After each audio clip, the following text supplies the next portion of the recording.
At that time Abijah, son of Jeroboam, became ill, and Jeroboam said to his wife, "Go, disguise yourself so you won't be recognized as the wife of Jeroboam. Then go to Shiloh.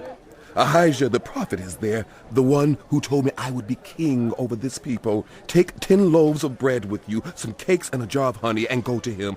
He will tell you what will happen to the boy."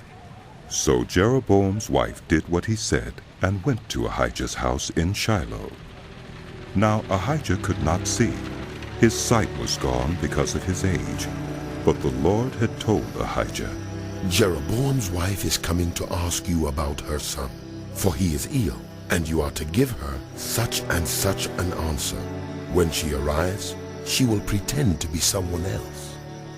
So when Ahijah heard the sound of her footsteps at the door, he said, "Come in, wife of Jeroboam." "Why this pretense? I've been sent to you with bad news. Go tell Jeroboam that this is what the Lord, the God of Israel, says. I raised you up from among the people and appointed you ruler over my people Israel. I tore the kingdom away from the house of David and gave it to you. But you have not been like my servant David, who kept my commands and followed me with all his heart, doing only what was right in my eyes. You have done more evil than all who lived before you. You have made for yourself other gods, idols made of metal. You have aroused my anger, thrust me behind your back. Because of this, I am going to bring disaster on the house of Jeroboam. I will cut off from Jeroboam every last male in Israel, slave or free.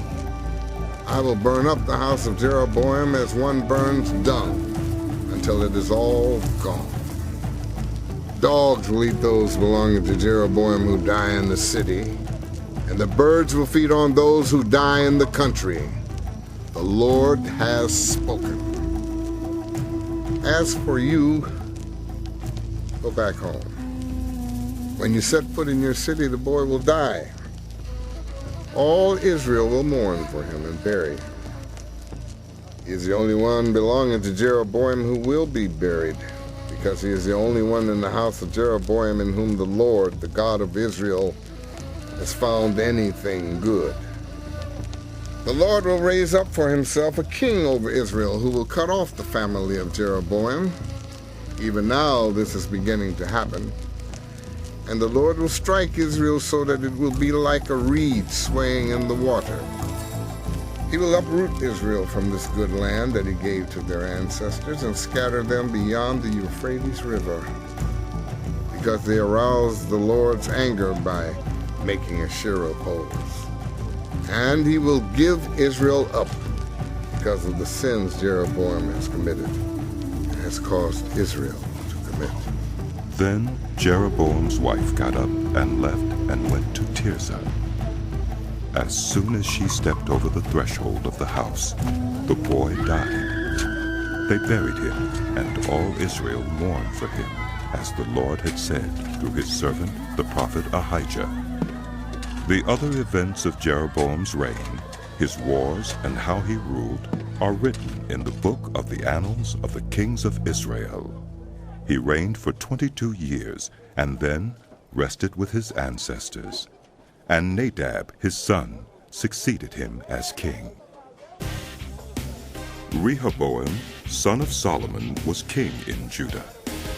He was 41 years old when he became king, and he reigned 17 years in Jerusalem, the city the Lord had chosen out of all the tribes of Israel in which to put his name. His mother's name was Naamah. She was an Ammonite. Judah did evil in the eyes of the Lord. By the sins they committed, they stirred up his jealous anger more than those who were before them had done. They also set up for themselves high places, sacred stones, and Asherah poles on every high hill and under every spreading tree. There were even male shrine prostitutes in the land. The people engaged in all the detestable practices of the nations the Lord had driven out before the Israelites.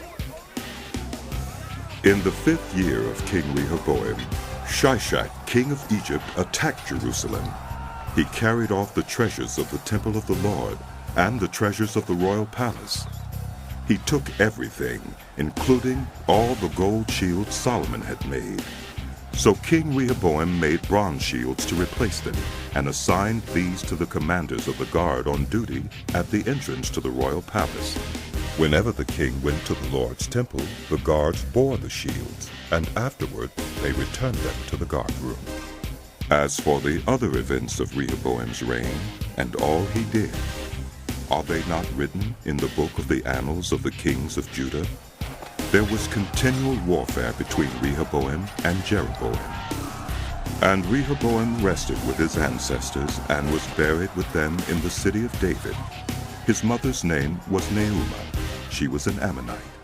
And Abijah his son succeeded him as king.